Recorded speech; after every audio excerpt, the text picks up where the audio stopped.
வணக்கம் மக்களே.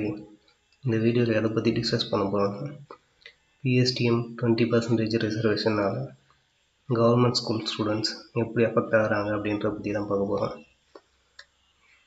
First திருக்குறளோட start பண்ணுவோம்.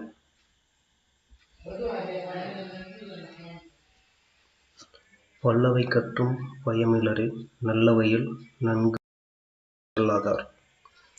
இந்த திருக்குறள் யாருக்குன்னா, கற்றறிந்த பல மேதைகள் குறைகளை பற்றி பேசாமல் இருக்காங்க, அவங்களுக்காக தான் இந்த திருக்குறள். ஸோ நெக்ஸ்ட்டு பிஎஸ்டிஎம்னா என்ன, அதில் இருக்கிற எலிஜிபிலிட்டி க்ரைட்டீரியாவில் இருக்கிற ப்ராப்ளம்ஸ் என்னென்ன அப்படின்னு ஒன்று பார்ப்போம். ஃபஸ்ட் பிஎஸ்டிஎம் 20% ரிசர்வேஷனாக பாதிக்கப்படும் அரசு பள்ளி மாணவர்கள். ஃபஸ்ட்டு டிஸ்க்ளைமராக போட்டுருவோம். ஏன்னா நம்ம சொல்கிற விஷயத்தை புரிஞ்சுக்கிறத விட நம்ம சொல்ல வர விஷயத்தை தவறாக புரிஞ்சுக்கிறது தான் இருக்கிறதுலையே ரொம்ப ஆபத்தாக இருக்கும். ஸோ இந்த வீடியோ வந்துட்டு தமிழுக்கோ கவர்மெண்ட்க்கோ அந்த பிஎஸ்டிஎம் ஸ்கீமுக்கோ அல்லது எந்த தனிப்பட்ட நபருக்கோ எதிரானது இல்லை. இப்போ இந்த வீடியோவில் வந்துட்டு கம்யூனல் ரிசர்வேஷனை பற்றி பேச போகிறதில்ல. இதில் ஃபுல் அண்ட் ஃபுல் எதை பற்றி பேச போகிறோன்னா, இப்போ இருக்கிற கரண்ட் எலிஜிபிலிட்டி, பிஎஸ்டிஎம் இந்த 20% ரிசர்வேஷனுக்காக இருக்கிற கரண்ட் எலிஜிபிலிட்டியை பற்றி, அதில் இருக்கிற சில குறைகளை பற்றி மட்டும்தான் அதில் பேச போகிறோம். அதில் யார் அஃபெக்ட் ஆகிறாங்க அப்படின்றத ஃபஸ்ட்டு மெயினாக பார்க்க போகிறாங்க. 12th வரைக்கும் கவர்மெண்ட் ஸ்கூலில் படிச்சுட்டு, தமிழ் மீடியமில் படிச்சுட்டு இன்ஜினியரிங் மட்டும் இங்கிலீஷ் மீடியத்தில் படிக்கிற ஸ்டூடெண்ட்ஸ் தான் என்னால் அஃபெக்ட் ஆகிறாங்க.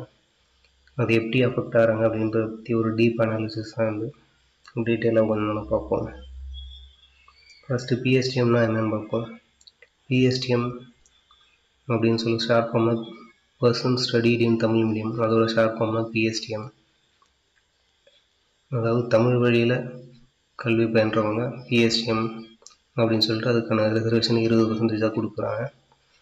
ஃபஸ்ட்டு அதுக்கான யாரெல்லாம் பிஎஸ்டிஎம் எது வரைக்கும், இப்போ கரண்ட் எலிஜிபிலிட்டி எது சொல்கிறோம்னு பார்ப்போம். A person studied in Tamil medium means a person who has studied through Tamil medium of instruction up to educational qualification prescribed for the direct recruitment in the rules or regulations or orders applicable to any appointment in the service under state. இப்போ நம்ம ஏதாவது ஒரு எக்ஸாமுக்கு apply பண்ணுறோன்னா அதில் எது வரைக்கும் qualification, அந்த குவாலிஃபிகேஷன் எதை ப்ரிஸ்கிரைப் பண்ணியிருக்காங்களோ அது வரைக்கும் தமிழ் மீடியம் செலக்ட் பண்ணியிருந்தால் தான் கரண்ட் எலிஜிபிலிட்டியாக இருக்குது பிஎஸ்டிஎம்க்கு.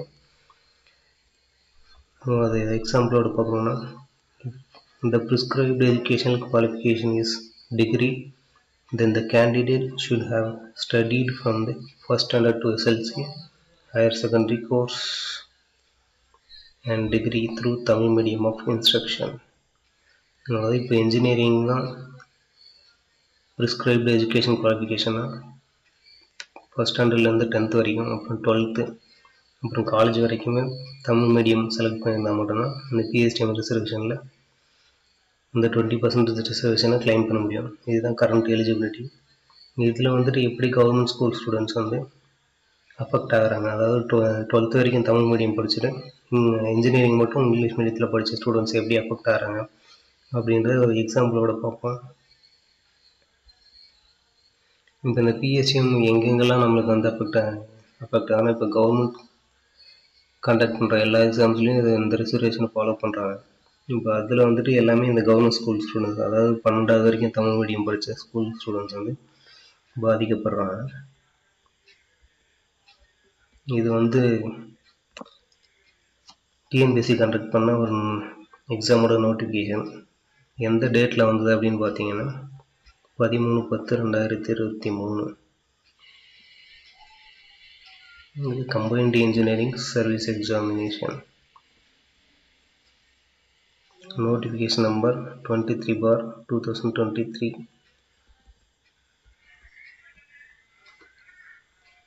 டேட் ஆஃப் நோட்டிஃபிகேஷன் ஆல்ரெடி பார்த்தது தான் 13/10/2023. அடுத்து எப்போ இதுக்கான எக்ஸாம் கண்டக்ட் பண்ணாங்கன்னா 6/1/2024 6/1 ஜனவரி 2024 அப்போ கண்டக்ட் பண்ணாங்க.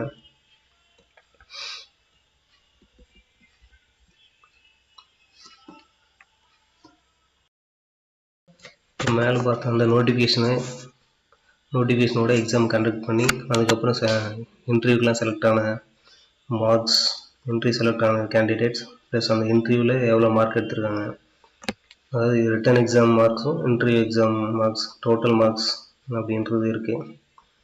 இது எங்கே டிஎன்பிஎஸ்சி சைட்லேயே இருக்குது. இது டிஸ்கிரிப்ஷனில் கொடுப்பேன், அதில் செக் பண்ணிக்கங்க. இப்போ இதில் இன்டர்வியூ எக்ஸாம் மார்க்ஸ் இருக்குது ப்ளஸ் இன்டர்வியூ கம்ப்ளீட் பண்ணதுக்கப்புறம் அவங்க எவ்வளோ இன்டர்வியூவில் மார்க் எடுத்திருக்காங்க அப்படின்றது இருக்குது.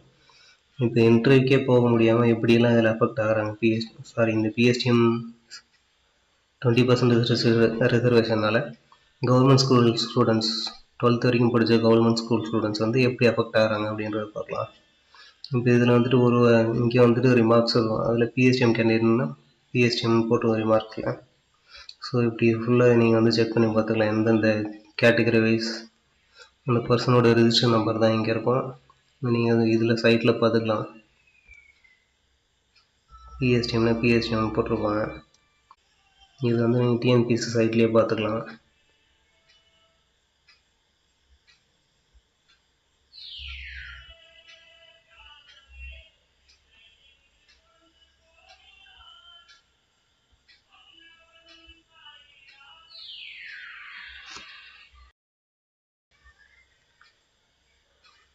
எக்ஸாம் கண்டக்ட் பண்ண டேட் ஆல்ரெடி பார்த்தா தான் 6/1/2024. இதுக்கு இன்டர்வியூ எப்போ நடந்துச்சுன்னு பார்த்தோன்னா 28/8/2024, 29/8/2024. இது for the post of assistant engineer civil. எந்தெந்த department? PWD water resource department, PWD highways department, TANGEDCO, Tamil Nadu urban habitat development board, ட்ராட் போர்டு, மேனேஜர்.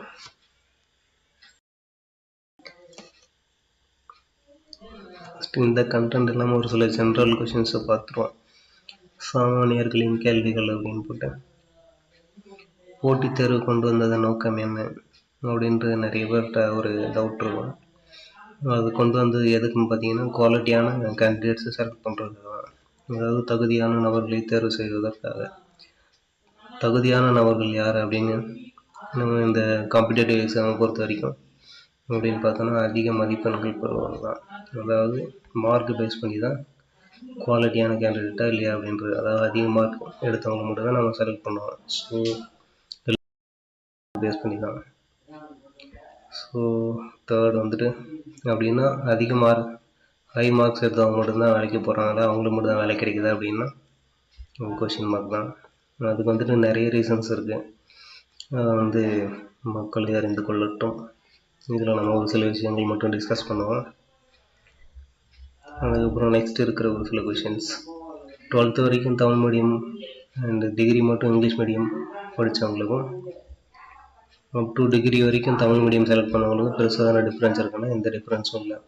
ஏன்னா இவங்க 12th வரைக்கும் படித்தவங்க 12th வரைக்கும் தமிழ் மீடியம் தான் படிக்க போகிறாங்க.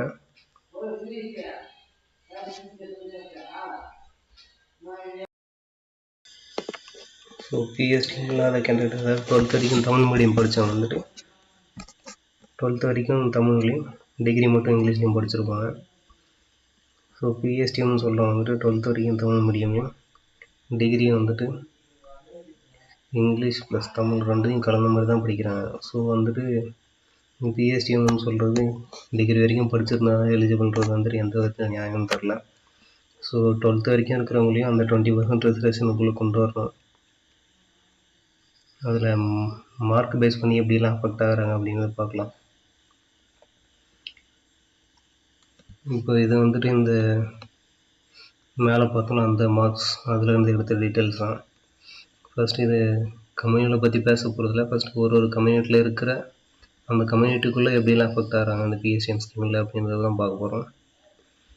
இது பிசி, இது ரிட்டன் மார்க்ஸ், ஓரல் மார்க்ஸ், அதாவது இன்டர்வியூ மார்க்ஸ், இது வந்து டோட்டல் மார்க்ஸ். ஸோ நம்ம இன்டர்வியூ மார்க்ஸோ இல்லை டோட்டல் மார்க்ஸையோ நம்ம இங்கே பேச போகிறதில்ல.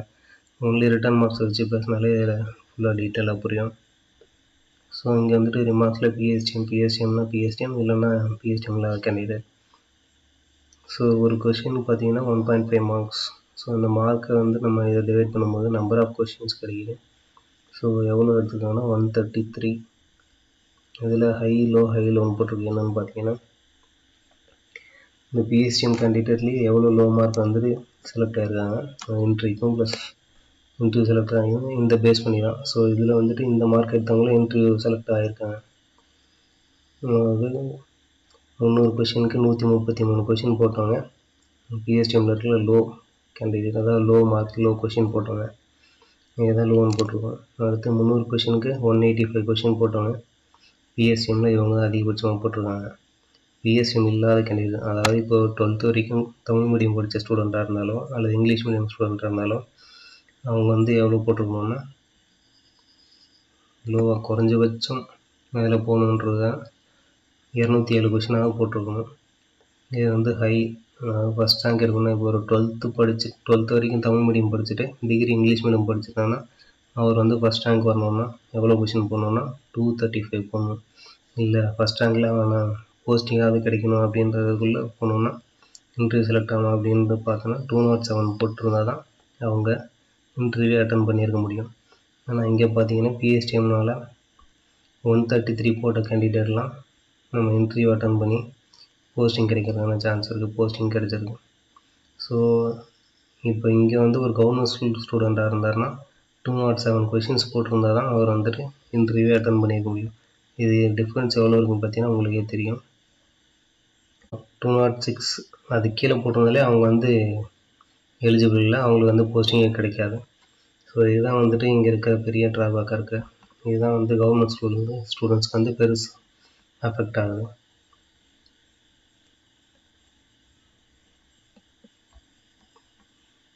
இப்போ ஒரு கவர்மெண்ட் நீங்கள் வந்து பிசியாக இருந்து ஒரு கவர்மெண்ட் ஸ்கூல் ஸ்டூடெண்ட்டாக இருந்தால், அதாவது 12th வரைக்கும் கவர்மெண்ட் ஸ்கூல்லையும் டிகிரி வந்துட்டு இங்கிலீஷில் படிச்சிருந்தீங்கன்னா 207க்கு மேலே போட்டிருந்தா தான் நீங்கள் வந்து செலக்டே ஆகிருப்பீங்க. அதுவே நீங்கள் பிஎஸ்டிஎம்னு சொல்லிட்டு போனீங்கன்னா 133 போட்டிருந்தாலும் இல்லை அந்த 185லேருந்து 133க்குள்ளே வந்திருந்தால் நீங்கள் வந்து போஸ்டிங் கிடச்சிருக்கோம். இது எந்த விதத்தில் நியாயம்னு தெரியல. ஏன்னா இவங்களும் கவர்மெண்ட் ஸ்கூலில் படித்த ஸ்டூடெண்ட்ஸ் தான். இப்போ இதுலேயே வந்துட்டு இந்த லோ கேண்டிடேட், அதாவது பிஎஸ்டிஎம்மில் லோவாக எடுத்த கேண்டிடேட்டை விட கவர்மெண்ட் ஸ்கூலில் படித்து, அதாவது 12th வரைக்கும் தமிழ் மீடியமே அதை டிகிரி வந்துட்டு இங்கிலீஷ் மீடியமும் படித்த ஸ்டூடெண்ட்ஸ்லாம் நிறைய பேருக்கு ஜாப் கிடைக்காம இருக்கு. அதாவது இந்த 206க்கு கீழே போயிருந்தாலே அவங்களுக்கு வேலை இல்லை அப்படின்ற மாதிரி தான் இருக்குது. அவங்களும் கவர்மெண்ட் ஸ்கூல் ஸ்டூடெண்ட்ஸ் தான், அவங்களும் தமிழ் மீடியம் தான் படிச்சிருக்காங்க, அவங்களும் கஷ்டப்பட்டு படிக்கிறவங்க தான். ஸோ இதை வந்துட்டு எந்த விதத்தில் நியாயம்னு தெரியல. ஸோ இந்த பிஎஸ்டிஎம் ரிசர்வேஷனுக்குள்ளே 12th வரைக்கும் Tamil medium degree English medium படித்தவங்களையும் கொண்டு வரணுன்றது தான் இதோட மெயின் மோட்டிவ். ஸோ இது வந்துட்டு பார்த்தீங்கன்னா ஒரு பிசி கேண்டிடேட் பிஎஸ்டிஎம் இல்லை. இங்கே பார்த்தீங்கன்னா பேப்பர் 174 மார்க்ஸ், இது வந்து பார்த்தீங்கன்னா 90 மார்க்ஸ் ஜிஎஸ், டோட்டல் மார்க்ஸ் வந்துட்டு 264 மார்க்ஸ். இங்கே போட்டிருக்க இந்த லோ கேண்டிடேட் பார்த்தீங்கன்னா பிஎஸ்டிஎம்னு சொல்லிட்டு இந்த லோ வந்ததுனால அவர் எவ்வளோ மார்க் போட்டிருக்காருன்னா 195 தான் எடுத்திருக்காரு, 199.5 மார்க்ஸ். ரிட்டன் மார்க்ஸ் பார்த்தீங்கன்னா 199.5.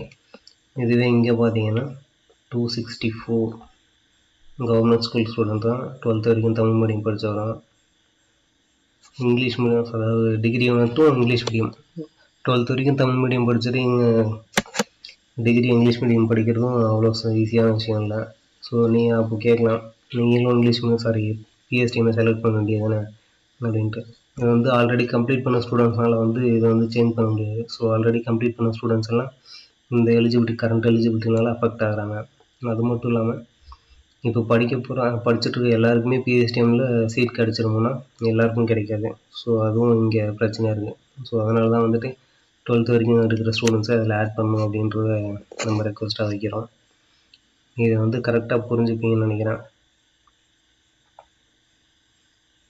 ஸோ இது வந்துட்டு எம்பிசி கேண்டிடேட் அவங்களோட லோ ஹை பிஎஸ்டிஎம் கேண்டிடேட் இருந்தால் எவ்வளோ லோவாக எடுத்திருக்காங்க, அதில் எவ்வளோ ஹை எடுத்திருக்காங்க, எம்பிசி எவ்வளோ லோ எவ்வளோ ஹை இந்த மாதிரி போட்டிருக்கு. ஸோ நம்ம என்ன கன்க்ளூஷன் வரணும், request to the government. The government should declare that those who studied in a government school Tamil medium up to 12th standard and those who studied in engineering degree only in English are eligible for 20% PSTM reservation. Already சொன்ன விஷயங்கள் தான். 12th வரைக்கும் தமிழ் மீடியமும் டிகிரியை மட்டும் English medium படித்தவங்களையும் இந்த 20% ரிசர்வேஷனுக்கு eligible அப்படின்னு சொல்லி கொண்டு வரணும். ஏன்னா அப்போ தான் வந்துட்டு அவங்க அஃபெக்ட் ஆகாமல் இருப்பாங்க, அதாவது எலிஜிபிள் கேண்டிடேட்டு அஃபெக்ட் ஆகாமல் இருப்பாங்க. அப்படி இல்லைன்னா 20% ரிசர்வேஷன் 5% கொண்டு வரணும். ஸோ இதுதான் நம்மளோட ரிக்வெஸ்ட்.